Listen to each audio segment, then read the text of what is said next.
Despite still being in early access, Vintage Story is an incredibly unique experience, and one of the most intriguing things about it is how the world manages to exist in its own uncanny valley.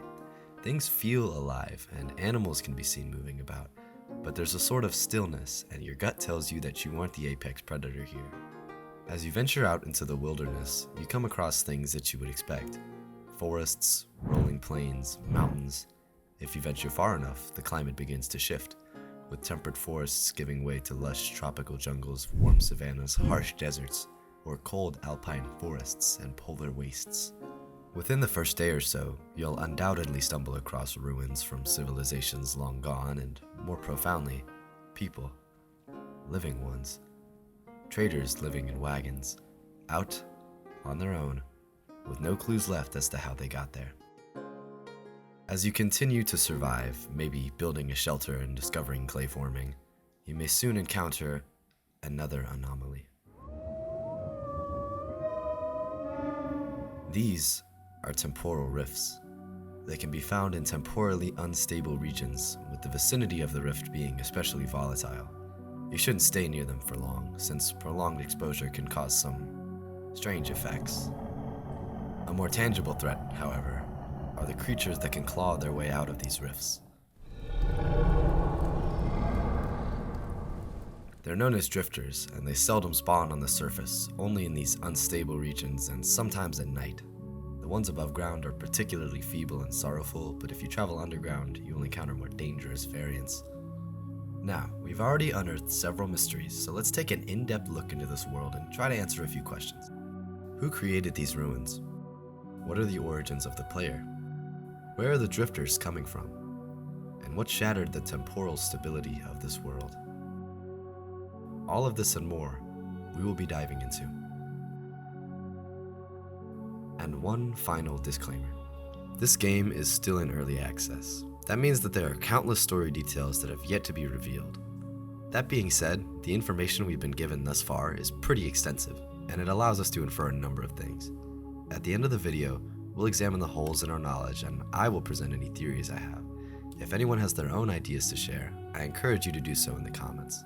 Also, make sure to subscribe so that you won't miss the inevitable follow-up video I'll have to put out when the devs make an update that retcons everything we cover today. With that out of the way, I believe it's best to begin from the start. Scattered across the world are scrolls, books, letters, and tapestries that all provide us a glimpse into what came before the world we currently tread. Let's gather all of the available documents and piece together a timeline.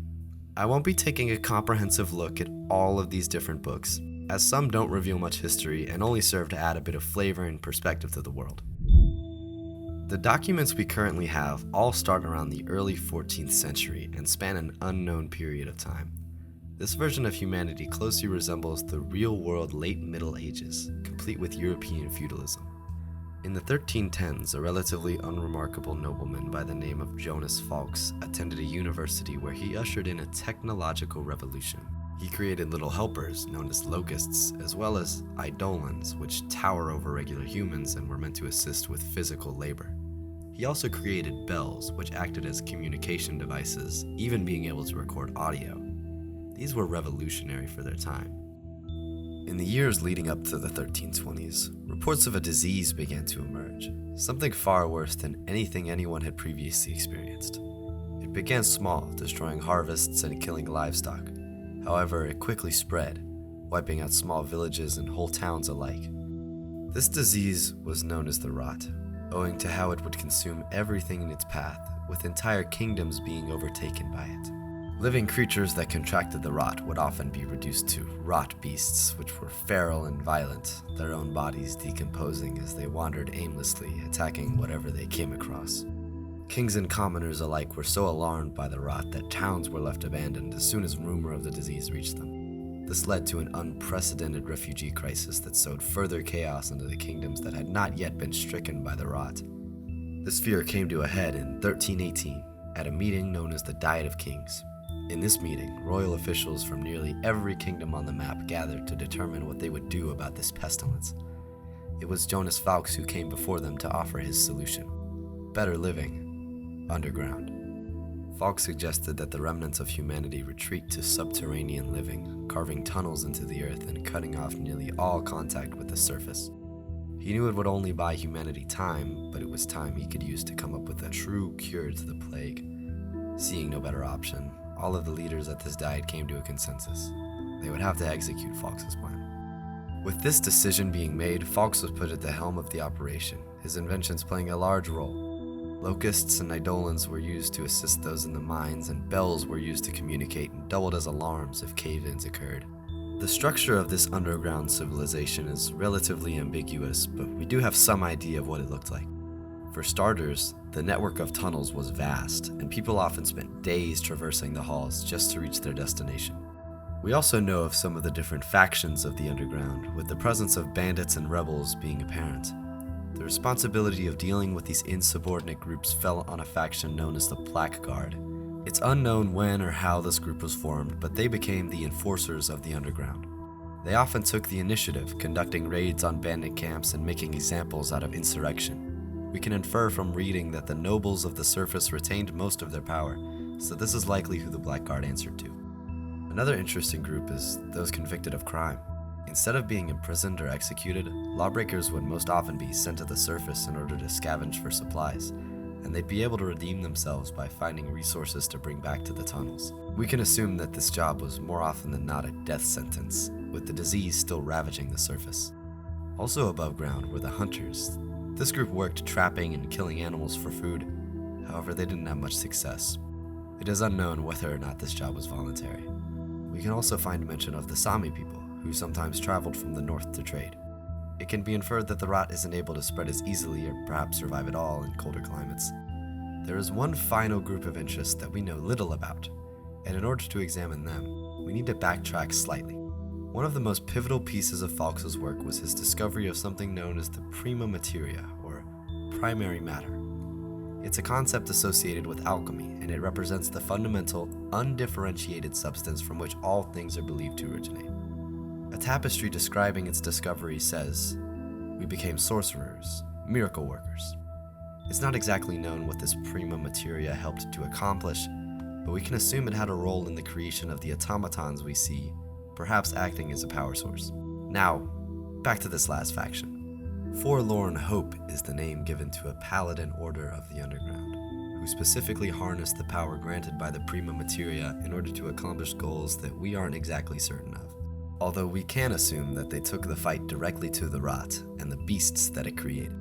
Returning to the affairs of the civilization as a whole, this underground living wasn't sustainable. Life was extremely difficult in the caverns, with patience thinning and tensions swelling as days passed. It was only meant to keep humanity alive while Falx worked.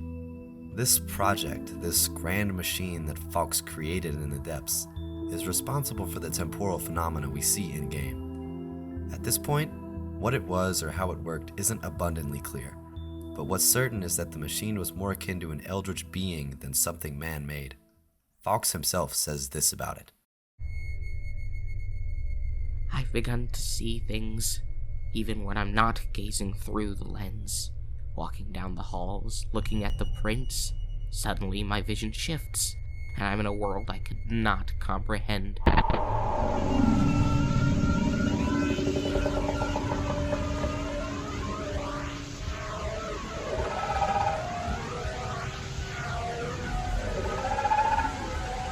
I'm in the other world, and it's leaking into this one.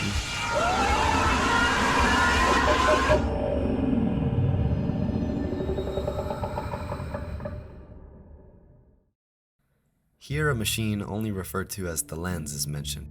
We can infer that this is the creation mentioned in other texts, but once again, its functionality isn't fully understood. However, we know its connection isn't one way, as it is allowing another realm to seep in.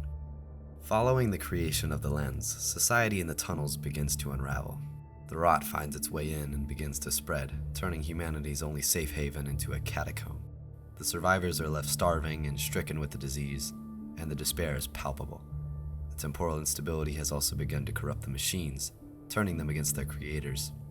Beyond this point, the machinations of Falx aren't further mentioned, but we can assume he and his peers met a grim fate deep below the surface world, meddling with forces far beyond the scope of what they could imagine. However, the lens persisted. An unknown amount of time passes before a period which I will refer to as the return. We have a first-hand account of someone waking up in the darkness of the tunnels. This account is very bizarre, so I'll just let you hear it for yourself. I woke up in the dark. Everything dark, everything painful, every breath in agony. Waiting changed nothing. I started crawling. I couldn't keep track of how long. Weeks, months maybe. All the tunnels had changed.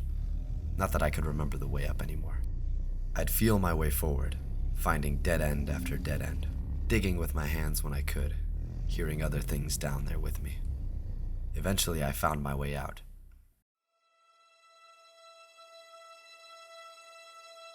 Everything changed. Green again. Brown and red and blue again. Life returned. I could finally look at myself. Everything still hurt. I was broken. Flesh half gone, joints missing, no leg. I can't remember what happened after the black sick reached my head. It took me many years to regain my focus. Around me, humanity started to adapt and flourish again. Unaware of their danger, I have set myself to work these past centuries. Though I am no scholar, no alchemist, my mind is strong, and I have deciphered and learned much of what Jonas and the others already knew. I intend to use that knowledge shortly to turn the tide. Perhaps that is why I now reminisce on those dark, painful years after the awakening. May this endeavor be more gentle for you, my friends. According to the text, this person contracted the rot and survived. When they reached the surface, they were greeted with a world reborn, a world that had flourished after the rot's passing, with life returning to the surface. This post-rot world had no recollection of the underground, save for fairy tales and superstition. One final mention of the machine can be found in a story known as Blind Bat Rickheart. The story follows a young boy named Rickheart who, in his curiosity, leaves his village and ventures deep into a cave, ultimately becoming lost. In his panic, he runs frantically through the tunnels before slamming headfirst into the machine, which turns to face him. It looks at Rickheart, with its gaze being described as a blinding light. Rickheart is so distraught by what he sees that he claws his way up to the surface with his bare hands. And here's the kicker. Rickheart himself says, "I can feel it staring at me all the time, except when I tell this story. Then it looks away from me." And where do you think it looks instead? Implying that it's looking at the person he's telling the story to. That's perfect. Okay, I think we've broken down pretty much everything we know, so let's give a quick summary and then we can try to fill in the holes. In short, a 14th century feudal society is faced with a world-ending sickness known only as the rot, and it's agreed that the only solution is to retreat underground while a man named Jonas Falx sets to work creating something to counter the plague. What Falx brings to life is a force beyond comprehension, an eldritch god, and its presence and power begin to tear at the seams of reality and cause temporal distortions and instability.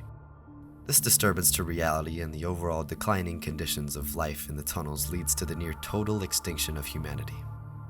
Years after all of this, some of those who were stricken with the disease miraculously return from what we can only assume is the grave, returning to find a world that has recovered from the rot, with humans populating it once more. However, creatures known as drifters now stalk the world, appearing in these temporally unstable regions. At some point, the player's kind begin appearing across the land with no clear origin. And that's the current state of Vintage Stories' world. The things we have little to no information on are 1, the player, and 2, drifters. The Seraphim are most likely the player's race, as it's stated they are returned to this world without any explanation, but not like that poor soul that was returned to the tunnels missing a leg and all of his skin. Perhaps the Seraphim are a sort of reincarnation of those that once lived in this world. That would explain why they still have a memory of it. Drifters are interesting because they are inorganic. They have flax skin and a metal endoskeleton. They seem to come from the machine god's realm, the Rust World, which is a sort of mirrored reality where you can end up if your temporal stability drops too low. This is evidenced by them only appearing in regions with low temporal stability, which can be found near temporal rifts or deep underground. Alternatively, They can spawn freely during temporal storms, where even the most foul drifters appear topside. The other enemies you fight, the Locusts, are one of Falx's inventions, corrupted by the machine god's manipulation of this world. Bells can also be found, which in-game summon enemies and are also inconceivably loud and annoying. One piece of tech I haven't covered is the translocator, which is able to teleport the player across great distances. This doesn't really fit anywhere in the timeline, and I assume it's just one of Falx's many creations, possibly developed through his utilization of the prima materia. For now, however, that's about all we know regarding the origins of the world we see, as well as the current state of it. If a substantial content update is made to the game, I'll make a video covering the new additions and how they fit into, or completely shatter, our current understanding of events. If you have your own theories or inferences to make, feel free to leave them in the comments. It would be awesome to see the community piece something together that my lizard brain is too small to comprehend.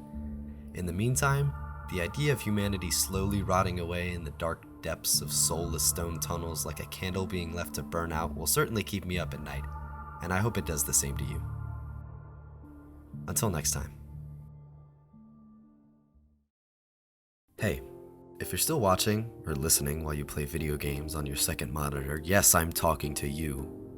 I want to thank you for your time.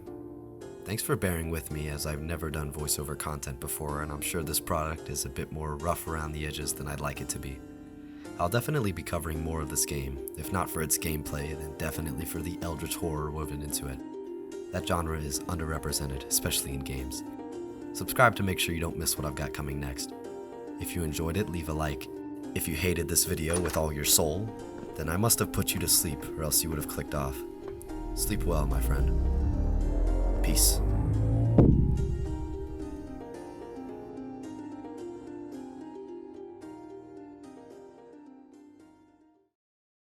Without further ado, let's dive into this vintage story.